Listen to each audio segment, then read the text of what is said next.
Política con Vilma Ibarra. Hablando claro. Aquí en Colombia 98.7. Hablando claro. Inicia en este momento. Colombia. Con un país en sintonía, ¿qué tal? ¿Cómo están? Muy buenos días, bienvenidos a nuestra ventana de opinión. Hoy es martes 27 de octubre. Este día, martes, se supone, llegará a Casa Presidencial la ley aprobada en segundo debate por 28 diputados a favor. La semana pasada, el jueves preciso, el día en que se aprobó, y el presidente de la República lo tiene desde la semana pasada, un problema más que resolver. Algunas personas, muchas personas, una parte significativa de la ciudadanía espera que el presidente haga el primer veto de su gestión como presidente de la República. Otros, por el contrario, confían en que el juego parlamentario será respetado. No sería un irrespeto si se procede con un veto, porque constitucionalmente ese es el mecanismo establecido para cuando el Ejecutivo, por supuesto, no avala una iniciativa de ley. Pero en todo caso, la característica, el sello, la marca de la gestión del presidente Alvarado se ha decantado por no intervenir en el juego parlamentario, habida cuenta de la limitación de su mandato político con una fracción parlamentaria sumamente reducida. Y estamos hablando entonces de uno de los temas más complejos, si no el más significativo, el más impactante desde el punto de vista de la convivencia social,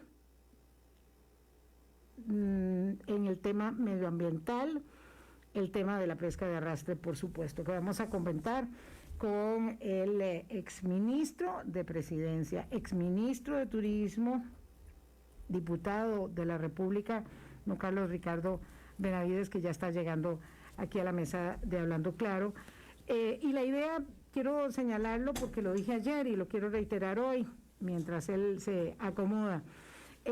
La idea es que conversemos hoy con don Carlos Ricardo, que votó a favor de esta iniciativa de ley, y mañana con un especialista en la materia que está en contra de la ley de arrastre. Esa es la idea que tenemos, porque bueno, usualmente aprovechamos nuestro espacio para con un invitado tocar un tema. Nosotros desde siempre, 13 años, usualmente no hacemos debates. Hay muchos otros espacios, muchas otras posibilidades y opciones y alternativas con colegas aquí mismo en Colombia. Mi colega Eli Fassler también, el Noticias también se hace habitualmente, por supuesto en otras emisoras y en otros medios de comunicación donde ese formato se utiliza digamos frecuentemente. El nuestro tiene más orientación y énfasis y probablemente gusto de la conductora en la entrevista de fondo, de modo que este tema, que es uno muy candente, que genera mucha pasión, lo vamos a abordar hoy con Carlos Ricardo Benavides. Don Carlos Ricardo, buenos días, ¿qué tal? ¿Cómo está usted? Hola, muy buenos días. Un gusto estar aquí. Nunca lo había visto tan armado. Bueno, no, en la ley de huelgas, para el proyecto de huelgas también traía usted mucha documentación. Ya sí. Recuerdo que sí. ¿Cómo le va? Muy bien, por dicha. ¿Usted estaba escondido? ¿Estaba, digamos, autosilenciado? No. Por ahí escuché ese comentario y vamos, en Twitter el mundo es muy abierto. Sí, lo decía mi colega Álvaro Bonillo, que hoy no está aquí con nosotros, pero me llamó la atención que dijera que usted estaba desaparecido. No, para nada. Esta ley estaba para votarse el miércoles y obviamente yo pretendía hablar extensamente, no se pudo porque se rompió el quórum, un tema de los ascensores, los diputados no hicimos quórum a tiempo, se pasó por el jueves justamente cuando me correspondía a mí el uso de la palabra antes de votar, el presidente de la Asamblea Legislativa suspendió la sesión. ¿Y no fue por iniciativa suya? No, realmente realmente quería hablar, había estudiado suficiente para hacer mi exposición, este es un tema que conozco de años, y no se pudo.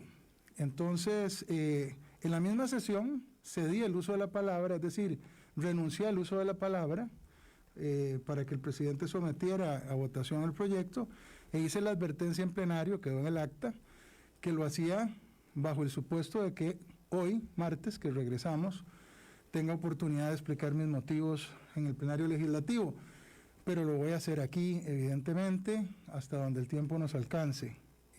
A solicitud mía. Sí, así es.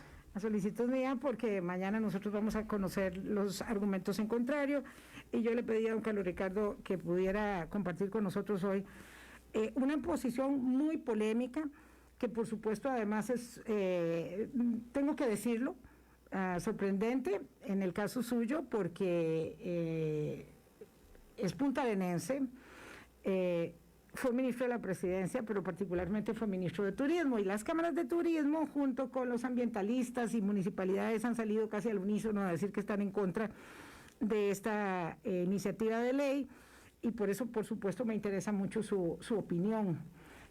Usted dice que está vinculado con el tema hace muchos años, no lo dudo. Sí. ¿Alguna otra vinculación?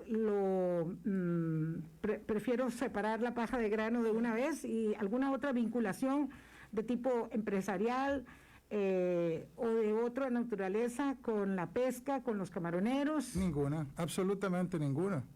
Ninguna. Simplemente es un tema que conozco, que manejo y que he estudiado, y que sobre el que estoy convencido de que Costa Rica, igual que prácticamente el resto del planeta, puede hacer pesca de arrastre, en este caso de camarón, y también, como una gran cantidad de países del mundo, puede hacer una pesca sustentable de camarón. Conozco el asunto y bueno, si quiere, arrancamos. Sí, de una vez, claro, por supuesto. La ministra de Ambiente, doña Andrea Mesa, decía aquí la semana pasada que no existe tal cosa como la pesca sostenible de camarón, la pesca de arrastre sostenible de camarón. Ese criterio de doña Andrea, que lo he oído repetido en boca de otras personas, yo creo que es un criterio respetable, pero no es cierto desde mi perspectiva. No lo digo yo, lo dicen múltiples organismos internacionales, empezando por la FAO, la Organización de las Naciones Unidas para la Alimentación y la Agricultura, y otras organizaciones del mundo que se preocupan y se ocupan de la sustentabilidad ambiental en la pesca general, en todas las pesquerías, y en particular de la pesca del camarón con la técnica de arrastre. Yo quiero comenzar diciendo lo siguiente, Vilma, Costa Rica tiene pesca de camarón por arrastre desde los años 40, es una actividad que ha permanecido en el país por 80 años, conviviendo con la pesca artesanal, con la pesca de sardina, con la pesca de palangre, que es quizás la industria más grande, que comenzó allá por los 80, cuando vino a Costa Rica la técnica palangrera, la pesca deportiva, y todas han convivido durante 80 años de manera pacífica, en donde todos los sectores han podido realizar sus labores, sus faenas, sin interrumpirse o sin generarse daños entre unos y otros. Particularmente a mí me consta que ha sido así, y creo que es así como debe ser. Costa Rica tiene en el mar un territorio que es 10 veces más grande que el territorio continental. De manera que el hecho de que pueda compartirse es bastante obvio, en tanto haya una zonificación, hayan periodos de veda, hayan técnicas modernas para la pesca, y no solo en camarón. Yo creo que es un tema donde hay que barrer parejo, y se pueden hacer mejorías en términos de las técnicas de pesca para cada uno de esos segmentos. Ahora, vamos a ver. En Costa Rica se ha tratado de vender la idea de que esta es una especie de hecatombe, cuando no es así. Yo quiero decirle a quienes nos están oyendo o viendo, el único país del continente americano, desde la Tierra del Fuego hasta Alaska, que prohíbe la pesca de arrastre, es la Venezuela de Nicolás Maduro. Nada más. Todos los demás países permiten la ley de la pesca de arrastre camaronera y la regulan.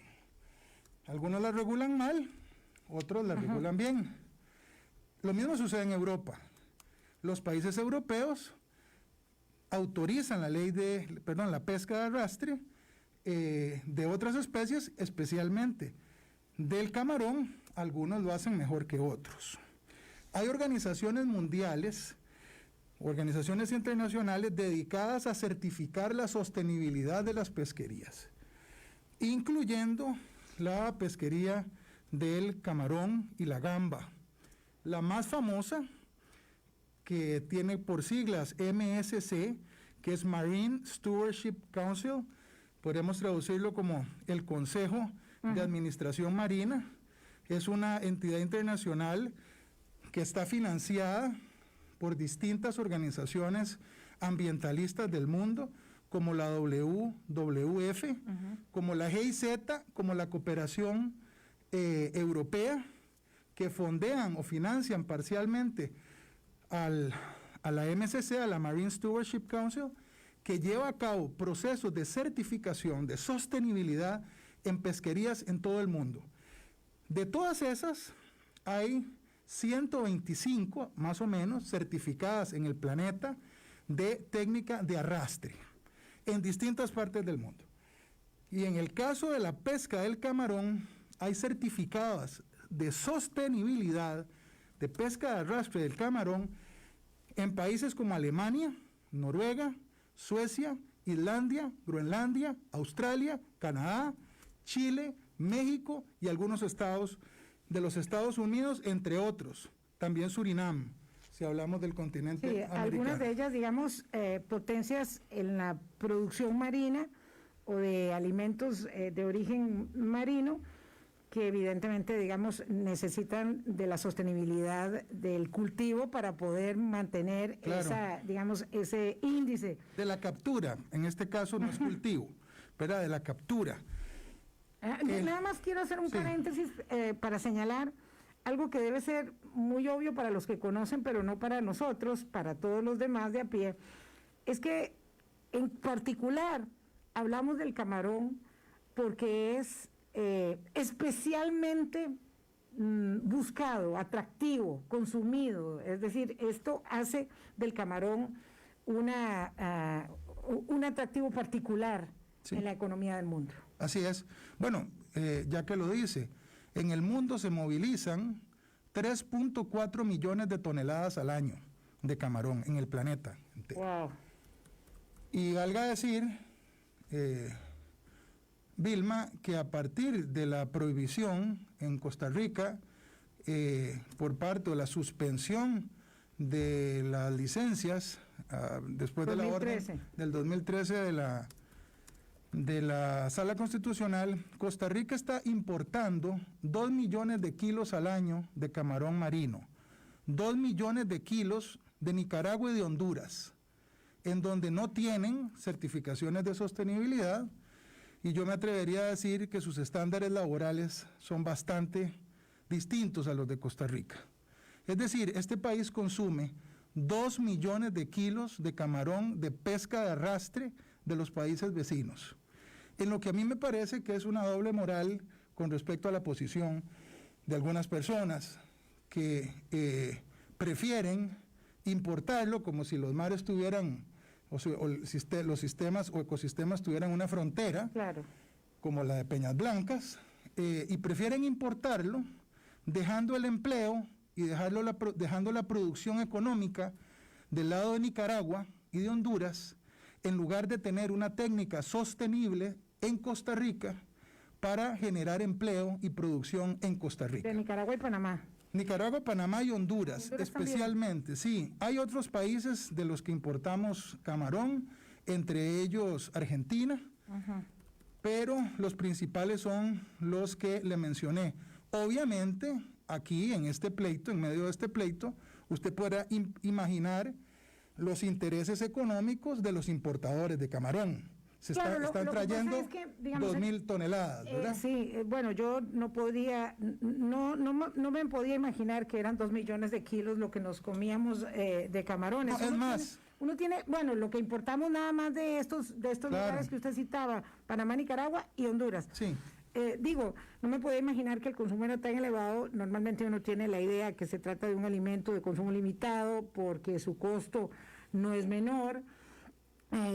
Pero en todo caso, hemos oído hablar en estas semanas, y mañana también vamos a oír hablar de ello con las personas que sostienen postura en contra, del negocio de los camaroneros de Punta Arenas y de la manera en que ese negocio, digamos, beneficia a muy pocos empresarios y también genera empleo para muy pocos puntarenenses. Y aquí decía la ministra de Ambiente, don Carlos Ricardo, que hay en esta ley de arrastre una especie como de espejismo que se le está vendiendo a la gente de Punta Arenas, la idea de que van a encontrar muchas fuentes de empleo y que eso no sería cierto. Vea, vamos a ver, la gente de Punta Arenas no tiene que acudir a proyecciones, nada más tiene que acudir al recuerdo de todos los empleos que se perdieron en la provincia y en el Cantón Central especialmente, de todas las fábricas de hielo que cerraron, de las exportadoras, de las empacadoras. Las mujeres peladoras de camarón no tienen que ver para adelante, sino para atrás, para darse cuenta que quedaron en la miseria. Y las flotas completas, pescadores, los funcionarios o empleados que dependen de esto, desde herederos hasta mecánicos, hasta carpinteros y todos los que suplen la cadena para poder desarrollar la actividad. En todo caso, las estimaciones más cortas de generación de empleo de esto se ubican entre los 4 y 5 mil personas. Fuera, obviamente, de lo que la generación económica y el derrame significa para Costa Rica, no solo para la región del Pacífico Central. Imagínense que Costa Rica estaba produciendo alrededor de 2.500 de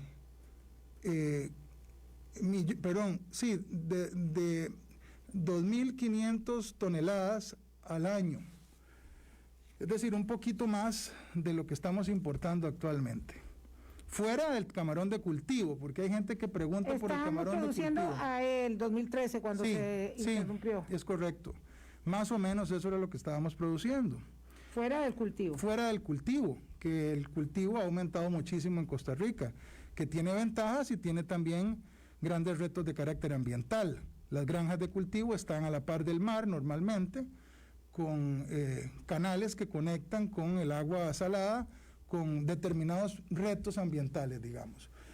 No existe... Todas las actividades tienen impacto ambiental y la regulación es determinante. Bueno, ¿qué dicha que usted dice eso? Todas las actividades tienen un impacto ambiental. Hay una actividad que yo aprecio y quiero mucho, que es la ganadería.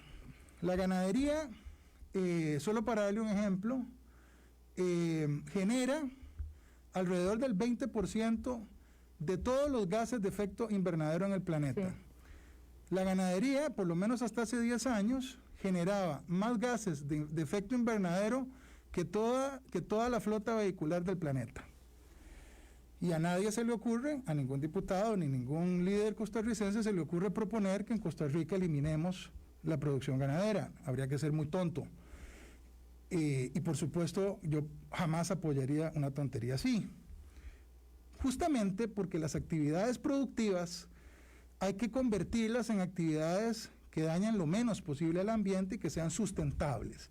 Desde el punto de vista ambiental y desde el punto de vista económico y social, que es muy importante. De otra forma, la gente sencillamente no tiene que comer. Y de eso se trata un proyecto que pueda restablecer la entrega de licencias desde una perspectiva ambiental distinta a la que existió. Y le quiero decir porque ha habido una evolución en el tema de la pesca de camarón con técnica de arrastre.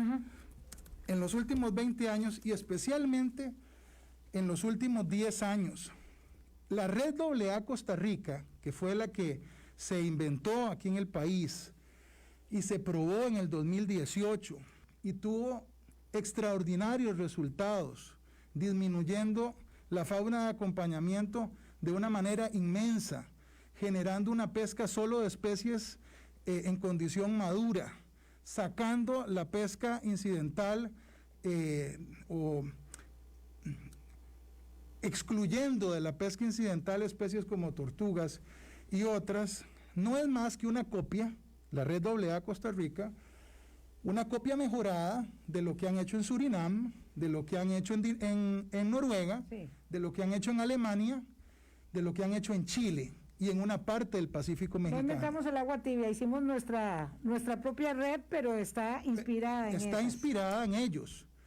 La experiencia chilena, Vilma, es muy importante estudiarla. Claro, es una potencia. Ellos comenzaron el proceso de certificación con Marine Stewardship Council más o menos en el año 2012 o 2013 y lograron la certificación en el 2016.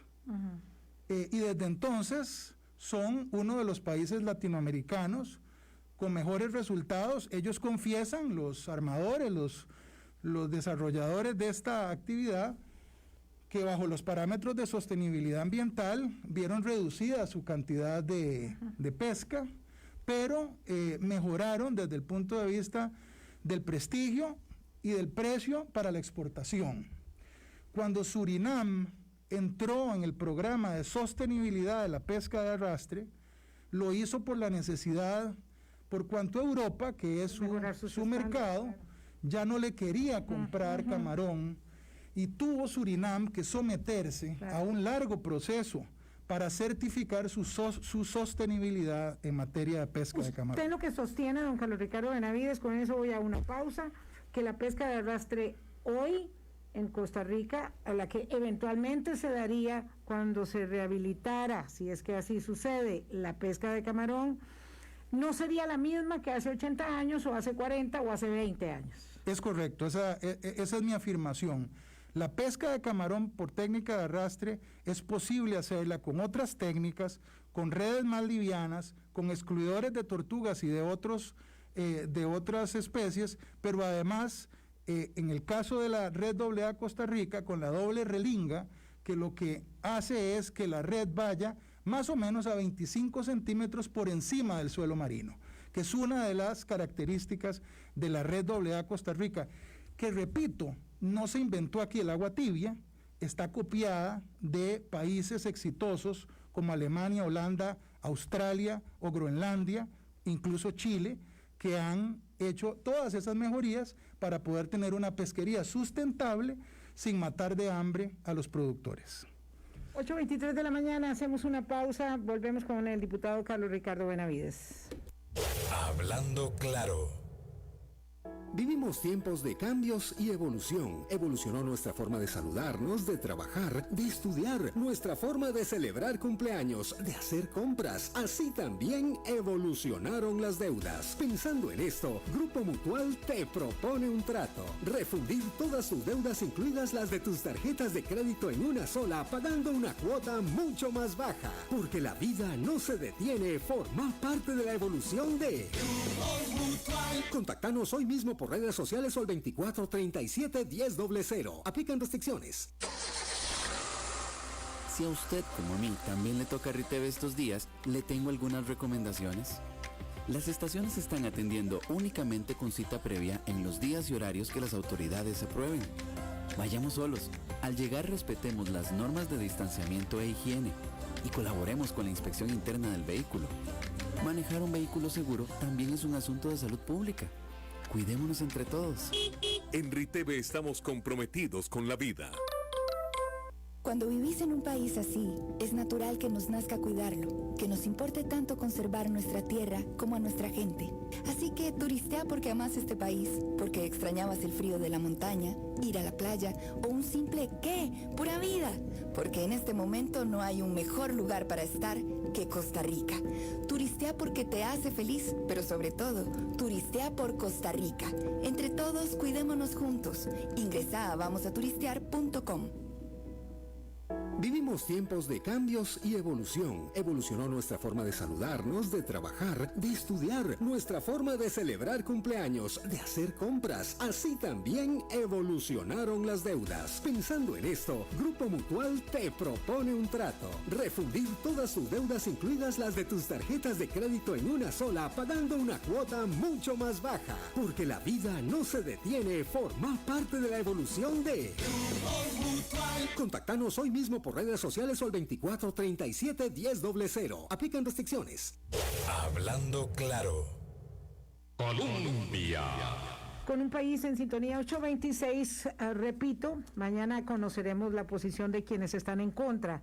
Hoy quise conversar con el diputado puntarenense, Carlos Ricardo Benavides, que fue además ministro de Turismo. En particular quería señalar eso, y de la presidencia, porque ha sorprendido para algunos la posición suya a favor del proyecto. Y mi idea, y esto es lo que quiero que sepan, porque hay muchísimas reacciones, es que podamos entender desde la otra perspectiva el planteamiento de quien sostiene que sí es posible hacer hoy, 2020-2021, cuando se pueda hacer una pesca de arrastre con otros parámetros, como se hace en otros países. Normalmente perdemos la perspectiva de las prácticas internacionales, buenas y malas, digamos, más allá del pequeño entorno. Y estamos viviendo en este momento una pugna enorme, con una huelga de hambre ahí en las afueras de la Casa Presidencial, en las horas previas a que el presidente de la República decida si veta o no este proyecto de ley. ¿Por qué el presidente de la República no debería vetar este proyecto de ley, don Carlos Ricardo Benavides? Bueno, mire, yo francamente no me quiero meter con lo que el presidente quiera, deba o pueda hacer, ese es un tema de él. La Asamblea Legislativa, y yo particularmente estoy convencido de que esta es una forma de abrir una puerta, porque quiero decir además que la ley que hemos aprobado en segundo debate no otorga licencias de manera automática, sino que obliga al INCOPESCA a hacer nuevos estudios, particularmente de biomasa y de capacidad del mar costarricense, para poder entender cuántas licencias puede otorgar de manera que sean sustentables, obligado a hacerlo bajo los parámetros de las nuevas técnicas. Y además tengo que decir, Vilma, que este proyecto es un proyecto que ha sido ampliamente debatido en la Asamblea Legislativa. Hay gente que sale como si se hubiera levantado la semana pasada y se dio cuenta que había un proyecto de esta naturaleza. Este proyecto se presentó hace casi 2 años, es un proyecto que firmamos 41 diputados y diputadas, incluyendo algunos que hoy piden veto a la ley de arrastre. Yo no sé olímpicamente qué pasó en el transcurso del tiempo, pero hay 41 diputados que firmamos este proyecto de ley, que además al que se le dio trámite abreviado hace más de un año, con más de 40 diputados y diputadas. Este es un proyecto que además fue a la Sala Constitucional para... Además, claro, eso es muy importante. Fue a la Sala Constitucional. Vamos a ver, en el 2013 la Sala Constitucional dice: no puede INCOPESCA volver a dar licencias si no está fundamentado en una ley, después de que aparezca una metodología, como en otras partes del mundo, que permita una reducción significativa de la fauna de acompañamiento, es decir, de todas las especies que no son objetivo de la pesca de camarón. INCOPESCA se hizo el soviético por mucho tiempo y no hizo el estudio, hasta que los pescadores le metieron no solo un recurso de amparo, sino también un recurso ante un tribunal contencioso administrativo que obligó a INCOPESCA a hacer el estudio. Ese estudio lo hace INCOPESCA contratando a 6 biólogos, 3 de ellos máster en biología pesquera, graduados todos los 6 de la Escuela de Biología de la Universidad Nacional. Ellos son los que firman y hacen constar la validez de ese estudio, y el estudio se convierte en un parámetro para reiniciar el trámite legislativo, que había fracasado en algún momento también, porque la sala ya había estimado en una ocasión posterior al 13 que no existía suficiente apoyo científico. Este proyecto fue a la Sala Constitucional, y la Sala Constitucional dice claramente que esta ley es respetuosa del principio democrático de desarrollo, que esta ley es conforme al artículo 50 de la Constitución Política referida al medio ambiente. La Sala Constitucional ha sido particularmente meticulosa en el tema ambiental. Claro, por indubio pro natura. Exactamente. Y en este caso ha dicho que este proyecto no tiene problemas ni de fondo ni de forma. Me parece a mí absurdo, porque he escuchado gente haciendo alegatos a partir de los votos salvados o los votos de minoría de la sala. Bueno, es habitual. Yo utilizo el voto que me sirve en un fallo constitucional como utilizo los datos que me sirven en una encuesta de opinión pública, sí, y no los que no me favorecen, pero, Carlos. No, pero es que esta no es una encuesta, esta es una sentencia judicial. ¿Cómo no? Y las sentencias judiciales se ejecutan y se cumplen en una democracia se respetan. Sí, señor. Esta es una sentencia judicial. No sé que usted vaya por la vía de Juan Carlos Hidalgo, sí, y proponga que cambiemos al presidente en este momento. No, jamás. Vea, la sentencia de la Sala Constitucional, yo le recomiendo a la gente, está ya en el sistema. Sí, claro. Está en el sistema de la Corte, del Poder Judicial, se puede bajar, se puede leer, se puede estudiar. Hace referencia a los temas de carácter ambiental, a los temas desde una perspectiva jurídica, y por supuesto también echa mano a referencias de estudios de desarrollo social y económico que tienen que ver con este tema. Me van quedando varios asuntos en el tintero que quiero ir sacando, porque claro, hay muchas inquietudes planteadas, pero quiero, enfatizar algunas. Por ejemplo, una de las más constantes recriminaciones se atribuye a la capacidad o falta de ella de Incopesca, a la intencionalidad de ser juez y parte de una institución, digamos, venida a menos, como casi todas las de control y fiscalización del Estado costarricense, que hay muchas, pero no muy eficientes, para poder ejecutar los estudios que hay que ejecutar, señalando que además ahí participan personas interesadas de la actividad camaronera. La otra es, y yo creo que vale la pena aclararlo, son dos cosas, que hay licencias temporales que se otorgan en el transitorio de la ley aprobada, y creo que eso es muy importante porque alguien dice, no, ya esto en 3 meses se están pescando. Bueno, vamos por partes. Sí. Primero, el Incopesca en el pasado tenía una cantidad muy abundante de miembros del sector pesquero en su junta directiva, inclusive hacían mayoría, y eso fue un tema que se criticó durante muchos años, incluyéndome a mí. Me parecía que eso no colaboraba con la sabia o con la sana gobernanza de una entidad. Esa realidad la cambiamos hace más de un año por requerimiento de la OCDE. Dentro de las leyes que cambiamos para poder ingresar a la OCDE fue la ley de Incopesca, le cambiamos la junta directiva, y desde entonces la mayoría de los miembros de la junta directiva son los representantes del gobierno. Me refiero al MINAE, me refiero a COMEX, me refiero al MAC, me refiero al propio Incopesca. Es decir, hoy por hoy el gobierno, cualquier gobierno, la institucionalidad, bueno, la institucionalidad en este caso incluye Incopesca, claro está, tiene mayoría de gobierno en esa junta directiva. Y hay una representación de los camaroneros. Y claro que hay una representación de ellos, como hay representaciones de distintos gremios en distintas. Yo estuve en la junta directiva del ICT, y de ahí la totalidad de los miembros de la junta directiva son personas con experiencia en materia de turismo, y la mayoría con sus propias empresas de turismo. El diseño institucional, don Carlos Ricardo Benavides, del aparataje nuestro, está cruzado por la representación, no siempre, digamos, visto a la luz de las prácticas de este nuevo siglo y de la OCDE y de la realidad, no siempre correcto. Es decir, hay grupos interesados sentados en las juntas directivas de prácticamente todas las instituciones del Estado costarricense.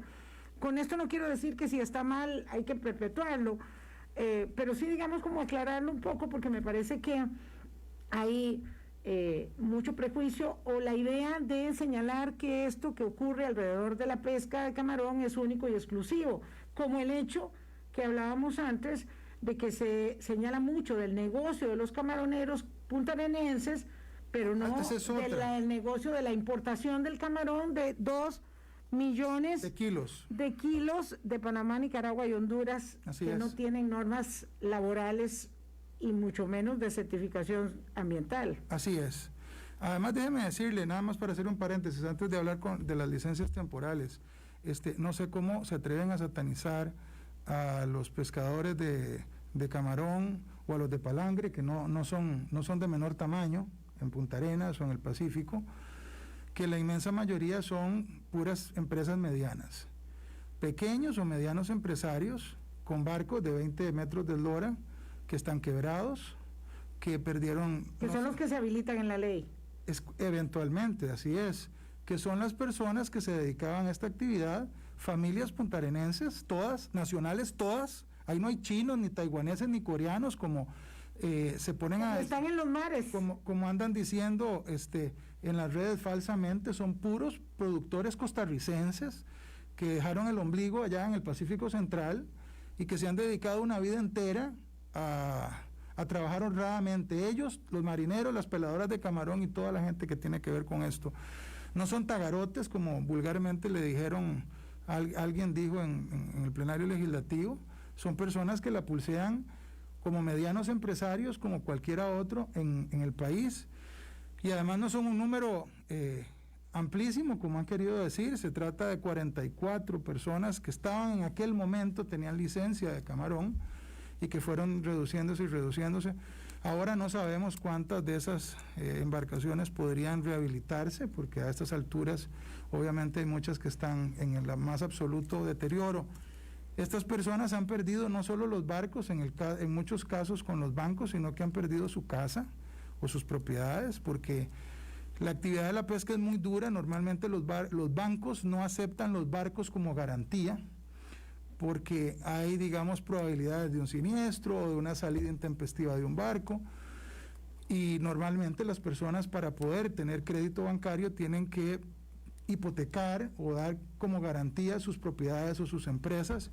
Muchas de estas personas lo han perdido, igual que miles de personas perdieron su empleo. Ahora, voy al caso de las licencias temporales.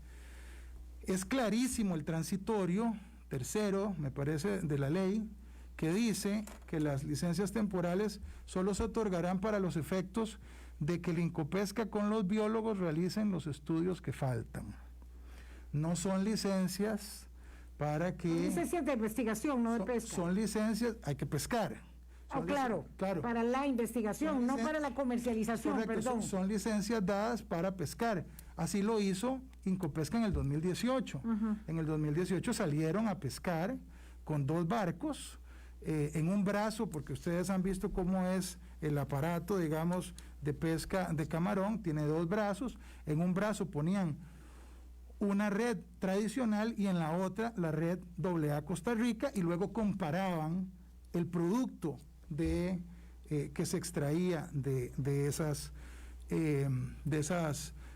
faenas de pesca, y lo comparaban para saber efectivamente si estaban funcionando los sistemas de exclusión de todo tipo de pesca de acompañamiento. ¿Y qué responde usted a los que dicen que esos estudios, digamos, están,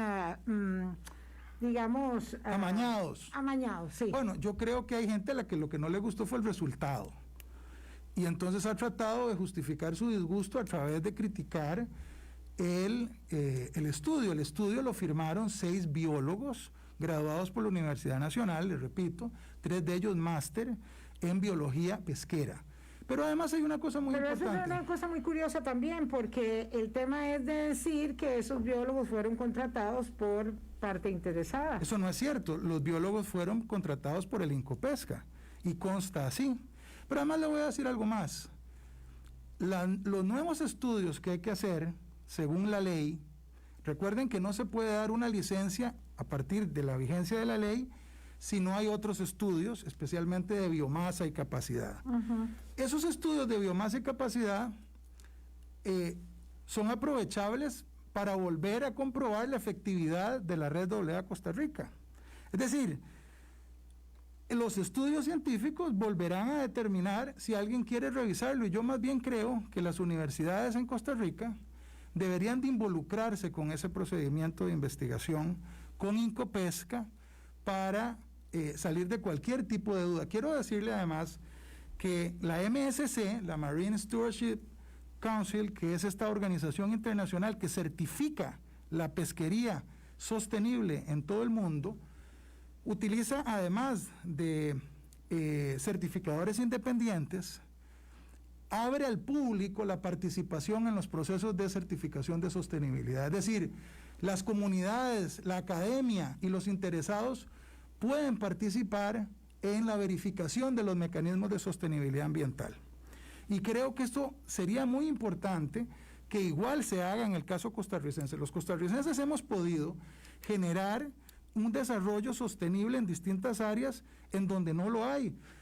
Hay muchos países que hacen un turismo desastroso, insostenible, incluso exitoso, pero insostenible ambientalmente o insostenible socialmente. Costa Rica se ha destacado por hacer un turismo sostenible ambiental y socialmente. Y lo podemos hacer en otras áreas. También en la agricultura. Hay países que han hecho desastres con su agricultura. Costa Rica ha cuidado sus formas, sus métodos para cuidar más del ambiente. En el caso de las pesquerías es idéntico, absolutamente idéntico. Y déjeme decirle además otra cosa. Se habla de la pesquería artesanal. La pesquería artesanal y la pesquería de camarón han convivido por 80 años. No pescan en las mismas zonas, Vilma. El Golfo de Nicoya desde 1960 es exclusivo para la pesca artesanal. Pero además las primeras 3 millas entre la costa y mar adentro son solo para los pescadores artesanales.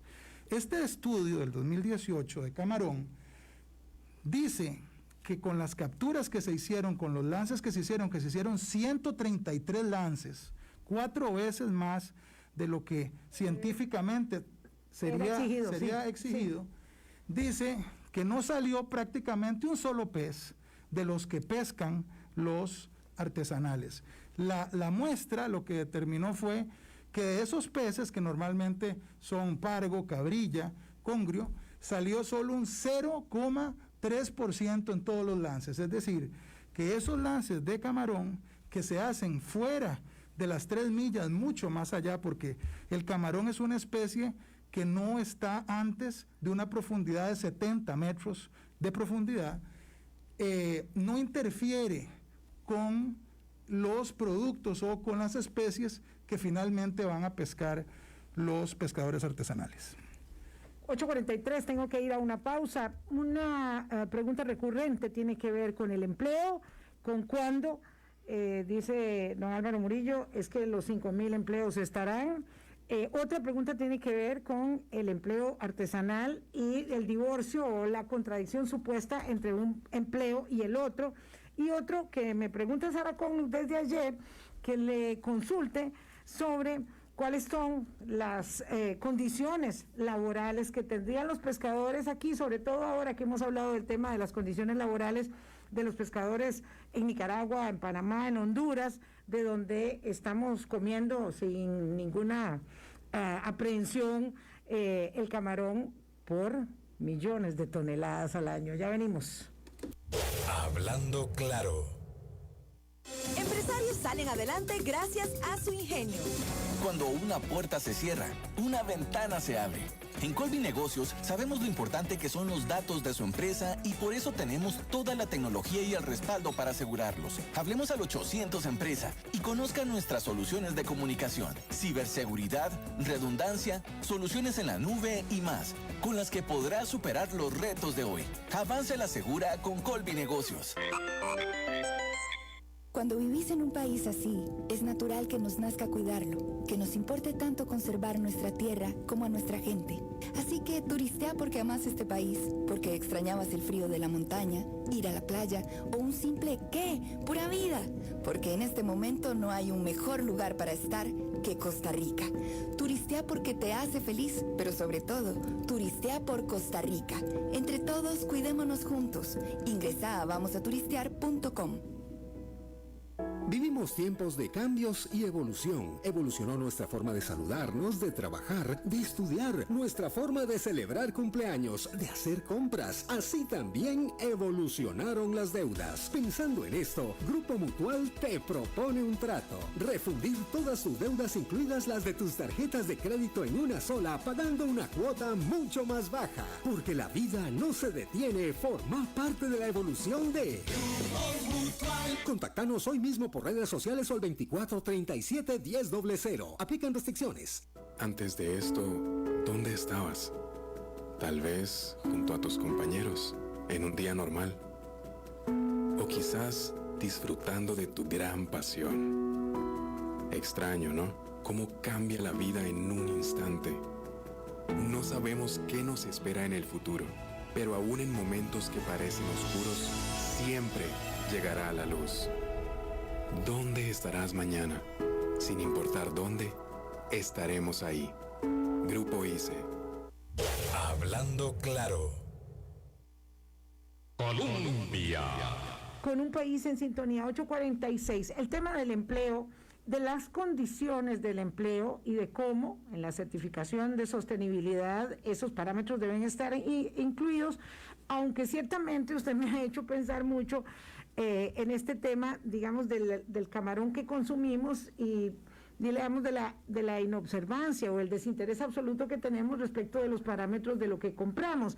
Esto aplica para un par de tenis que uno se compra con trabajo esclavo en Tailandia, para un, no sé, para un atún, sí, que estamos comiendo con, no sé, con a costa del delfín, o para un camarón que no tiene ningún parámetro. No, y además pescado a la par.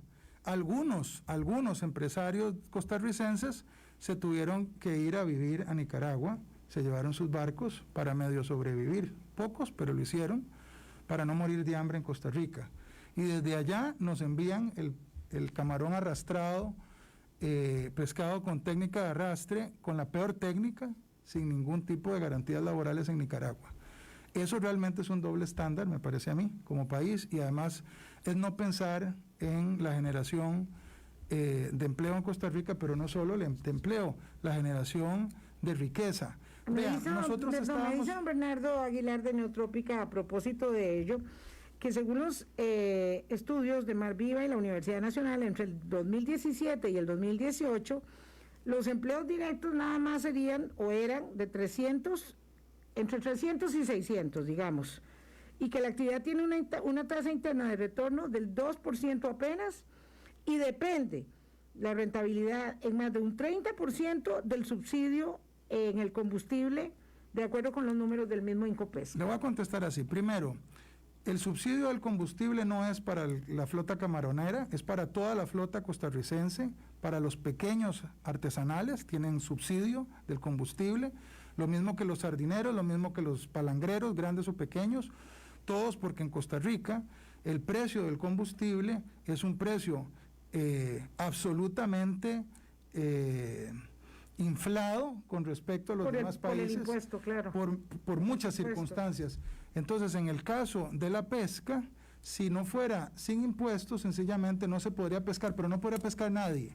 No podrían pescar los artesanales. Toda la flota pesquera costarricense tiene subsidios. Tiene subsidios. Número dos, los estudios que dicen eso no solo han sido hechos por universidades costarricenses, sino también por la FAO, con respecto al número de empleo que provoca.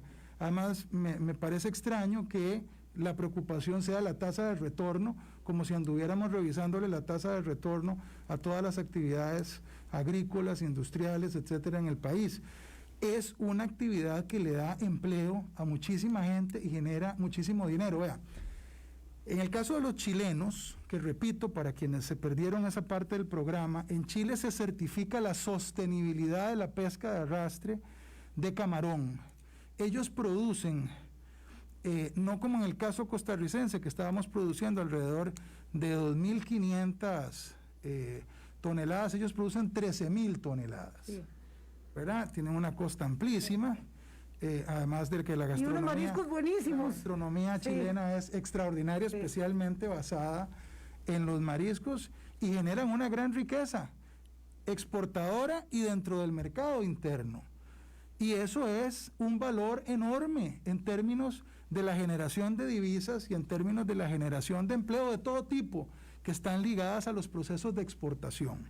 Y aquí también se ha querido negar esa condición. Solo 5 minutos y ocupo por lo menos 2 para que me responda el tema del empleo. Sí, no, pero ya se lo estoy contestando, pero además le voy a decir otra cosa con respecto a la pregunta que hizo don Álvaro Murillo, que lástima que hoy no lo tenemos aquí. Las personas en Punta Arenas saben que la recuperación será lenta. O sea, porque aquí han querido argumentar de que se está engañando a los puntarenenses diciéndoles que mañana va a haber empleo con lo del camarón. No, no va a ser así. Faltan estudios en donde ojalá las universidades se metan a ayudarle al Incopesca a hacer los estudios de biomasa y de capacidad y repasen la excelencia o la eficacia de los aparatos de la red AA Costa Rica. Será paulatino y ellos lo saben. Ellos lo saben. Esta es una oportunidad para que el país aprenda a hacer pesca de camarón sostenible, como lo hacen otros países del mundo, ya lo he repetido, Alemania, Australia, Groenlandia, Islandia, Canadá, algunos estados. Su planteamiento es no negarnos es decir, a este cambio cualitativo en las reglas del juego, don Carlos. Exactamente, no negarnos por prejuicio y no intentarlo por prejuicio, condenando más a la pobreza de una zona pacífica, que quiero decir el Pacífico Central es la región del país con más desempleo, supera el 34%, es decir, casi, digamos, 3,5, por decirlo de esta forma, de cada 10 personas no tienen empleo, pero es mucho más porque no cuenta ahí el tema del subempleo o de la informalidad. En el caso de la pobreza, es la región más pobre del país, en la última encuesta, de manera que aquí, para hablar de este tema, tenemos que tomar en cuenta el tema también de la producción de empleo. Y hoy, déjeme nada más decirle esto. En el caso de los pescadores artesanales son menos de 2,000 licencias las que existen en el país, son 1,900 las que han sido dadas por el Incopesca. Hay también una gran cantidad de actividad ilegal. Yo aprecio muchísimo la actividad legal de los pescadores artesanales. Si hay 14,000 pescadores artesanales y 1,900 licencias, pues es cuestión de hacer la resta. Es cuestión de hacer la suma y resta. Exacto. Mencioné el tema del Golfo de Nicoya porque el Golfo de Nicoya es muy importante para la conservación de las especies y hay gente que se ha atrevido a decir que en el Golfo de Nicoya pescan camaroneros de arrastre. Eso es absolutamente falso, no sucede desde hace muchas décadas. Lo que se pesca en el Golfo de Nicoya es camarón blanco por parte de los pescadores artesanales, que lo hacen con trasmayo, que tampoco tiene, o más bien no tiene del todo excluidores de otras especies, ni mucho menos. Yo creo que aquí hay que entender que no existe ninguna actividad productiva pesquera que no tenga efectos colaterales que dañen en algún sentido el ambiente. Por eso son tan importantes las vedas, porque los meses en que usted suspende la pesca, se reproducen las especies. Igual sucede exactamente igual con el camarón en el resto del mundo, repito, a excepción del régimen venezolano, que es el único en todo el continente americano que prohíbe esta pesca. Y habrá que saber por qué. Don Carlos Ricardo, muchas gracias por haber venido. Usted me dijo hace un rato que no quería decirle nada sobre el veto presidencial, pero si el presidente estuviera oyendo, ¿cuál sería su argumento para decir por qué no debería vetarse esta ley? Mire, yo espero más bien que el presidente a estas alturas haya sopesado todos los argumentos de los que están a favor y los que están en contra y tener una valoración al respecto de esto. Pero la presión es inmensa para vetar. Ese es cada uno que tiene responsabilidades tiene presiones. Yo mis peleas, Vilma, no las escojo por popularidad, ni me guindo. No, aquí está clarísimo con esta. No solo con esta, Vilma, con el plan fiscal, con el proyecto de huelgas, igual con esta. Yo no vuelvo a ver el popularímetro para determinar qué es lo que creo que es correcto y lo que hay que defender. Y cada poder de la República tendrá que hacer su labor. En este caso, esta ley ya pasó por la Asamblea Legislativa y pasó también por la Sala Constitucional del Poder Judicial. El Ejecutivo tendrá que ver qué decide. Don Carlos Ricardo Benavides, gracias por compartir sus argumentos. Sé que los va a compartir ahora, como lo comentó usted, en el plenario legislativo, pero gracias por haber aceptado la conversación. Poco para, más allá del fragor, entender la perspectiva de quienes avalan la pesca de arrastre para Punta Arenas. Muy buenos días, don Carlos. Muy buenos días y muchas gracias. Gracias, buenos días. Hasta mañana. Hablamos con los que están en contra mañana. Hablando claro, la plataforma de análisis, opinión y auto